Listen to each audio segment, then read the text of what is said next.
আমি দলীয় চাপে বলতে দলীয় সিদ্ধান্ত এখন সাবধানে কথা বলা লাগবে, মিস্টেক যেন না হয়।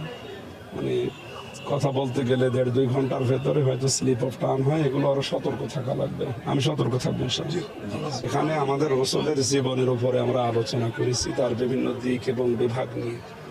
আমার আলোচনা ছিল কিয়ামতের দিন রাসূলের সামনে দাঁড়ানো লাগবে, সেই হিসাবে তার আদর্শ অনুসরণ করে ময়দানে হাসরে যেন আমরা অপমান না হই।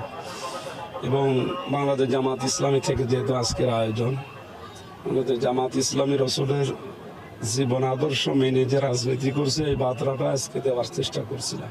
ফাত্তাবি ওয়াসিয়াবাদাল আযম যে হাদিস পড়ছিলাম, এটার মাধ্যমে যে ইসলাম কায়েম করা এখন বাংলাদেশ জামাত ইসলামী এই সর্বাগ্যে আছে।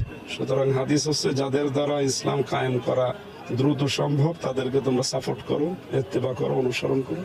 এটা জাতিকে মেসেজ দেওয়া হয়েছিল। আমি দলীয় চাপে বলতে দলীয় সিদ্ধান্ত এখন সাবধানে কথা বলা লাগবে, মিস্টেক যেন না হয়। মানে কথা বলতে গেলে 1.5-2 ঘন্টার ভেতরে হয়তো স্লিপ অফ টার্ন হয়, এগুলো আরো সতর্ক থাকা লাগবে। আমি সতর্ক থাকবো ইনশাআল্লাহ।